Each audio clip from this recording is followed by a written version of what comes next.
AP CM చంద్రబాబుకు అన్నీ కలిసి వస్తున్నాయి. కేంద్రం నుంచి సహకారం అందుతోంది. పనులు వేగంగా పూర్తవుతున్నాయి. ప్రాజెక్టుల పనులు సాగుతున్నాయి. అంతేకాదు, కేంద్రం నుంచి రావాల్సిన నిధులు కూడా సకాలంలో అందుతున్నాయి. ఇలా కలిసొచ్చే కాలంగా చంద్రబాబుకు అన్నీ సకాలంలో జరుగుతున్నాయి. ఇక ఇప్పుడు కీలకమైన ఫిక్కీ కూడా చంద్రబాబుతో కలిసి నడిచేందుకు, రాష్ట్ర అభివృద్ధిలో పాలు పంచుకునేందుకు ముందుకు వచ్చింది. ఏంటి ఫిక్కీ అనుకుంటున్నారా? ఫిక్కీ అంటే federation of Indian chamber of commerce and industry, భారత వాణిజ్య పరిశ్రమల సమైక్య. భారీ ఎత్తున పరిశ్రమలకు అధిపతులుగా ఉన్నవారు దీనిలో సభ్యులుగా ఉంటారు.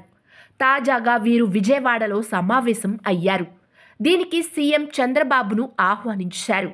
రాష్ట్రంలో చంద్రబాబు నేతృత్వంలో సాగుతున్న పాలనపై సంతృప్తి వ్యక్తం చేశారు. తాము కూడా సహకరిస్తామని, పెట్టుబడులు పెట్టేందుకు ముందుకు వస్తామని తేల్చి చెప్పారు. ముఖ్యంగా P4 పథకంపై ఫిక్కీలో సభ్యులుగా ఉన్న పారిశ్రామికవేత్తలు మక్కువ చూపించారు. ప్రధానంగా స్వర్ణాంధ్ర 2047 విజన్పై ఆసక్తి చూపించారు. దీనికి పూర్తి స్థాయిలో తమ సహకారం ఉంటుందని తేల్చి చెప్పారు. చిన్న, సూక్ష్మ, మధ్య తరహా పరిశ్రమల అభివృద్ధి విషయంలో దోహదపడతామని, రాష్ట్రంలో పెట్టుబడులు పెరిగేలా వ్యవహరిస్తామని పేర్కొన్నారు. దీంతో చంద్రబాబు ఖుషి అయ్యారు. ఈ క్రమంలో చంద్రబాబు మాట్లాడుతూ, రాష్ట్రంలో శాంతి భద్రతలకు ప్రాధాన్యం ఇస్తున్నామని, పెట్టుబడులు పెట్టేవారికి రక్షణ ఉంటుందని పేర్కొన్నారు.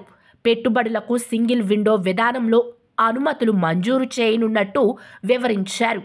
దీంతో ఫిక్కీ సభ్యులు సంతోషం వ్యక్తం చేశారు. రాష్ట్రంలో జరుగుతున్న అభివృద్ధికి తమ వంతు కృషి చేస్తామన్నారు.